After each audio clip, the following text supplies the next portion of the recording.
2 লাখ টাকা দিয়ে যদি একটা বিজনেস শুরু করতে চান, তাহলে আমি বলবো জমি থেকে ফসল কিনে এটা বিভিন্ন আড়তে সাপ্লাই দেওয়া। রিসেন্টলি অনেকগুলো স্টুডেন্টকে দেখছি এই কাজটা করতে, যে তারা নিজেদের এলাকা থেকে বিভিন্ন রকমের ফসল, শাকসবজি, ফলমূল কিনে ঢাকা, তারপর চিটাগং এ যে বড় বড় আড়ত আছে এখানে সাপ্লাই দিচ্ছে। যদি আপনি শাকসবজি নিয়ে কাজ করতে চান, তাহলে ঢাকার কাউরান বাজার, চিটাগং এর রিয়াজউদ্দিন বাজার এবং রাজশাহীর সাহেব বাজারে আপনি কাস্টমার পেয়ে যাবেন।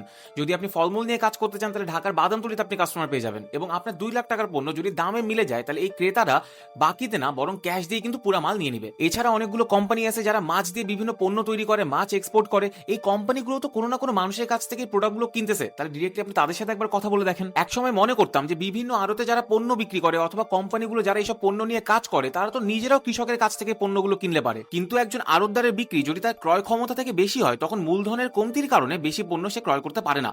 তখন তারা করে কি, অন্য ব্যাপারীর মাল নিজের আড়তে রেখে কমিশনে বিক্রি করে। কোম্পানিগুলোর ক্ষেত্রেও ব্যাপারটা অনেকখানি এক। যখন তাদের বাজেট শেষ হয়ে যায় কৃষকের কাছ থেকে টাকা দিয়ে পণ্য কেনার, তখন তারা বিভিন্ন মিডলম্যান এজেন্টের কাছ থেকে কিন্তু বাকিতে পণ্য নেয়। এবং এই বাকির যে বিজনেসটা, যে আপনি প্রোডাক্ট দিচ্ছেন টাকা নিচ্ছেন, প্রোডাক্ট দিচ্ছেন টাকা নিচ্ছেন, এটা একসময় রোলিং বিজনেসে পরিণত হয়। যদি আপনার মনে হয় যে শাকসবজি, ফলমূল, মাছ এসব নিয়ে তো অনেকেই কাজ করছে, তাহলে আপনি নারিকেল, সুপারির মতো পণ্য নিয়েও কাজ করতে পারেন। আপনি কক্সবাজার, ভোলা এরকম জায়গায় সুপারির সোর্স পেয়ে যাবেন এবং সুপারির চাহিদা কিন্তু কম বেশি প্রতিটা জেলাতেই থাকে। এভাবে সাপ্লাই দিতে দিতে যখন আপনার একটা কাস্টমার বেস রেডি হয়ে গেল, আপনার কাছে 20-30টা ফিক্স কাস্টমার থাকতো প্রতি মাসে সাপ্লাই দেওয়ার জন্য, তখন কিন্তু আপনি চাইলে নিজেও ইম্পোর্ট করে কিন্তু তাদেরকে সাপ্লাই করতে পারবেন। কালকে আরেকটা আইডিয়া শেয়ার করবো, এই জন্য এই ডিল সেভ করে ফলো করতে কিন্তু ভুলবেন না।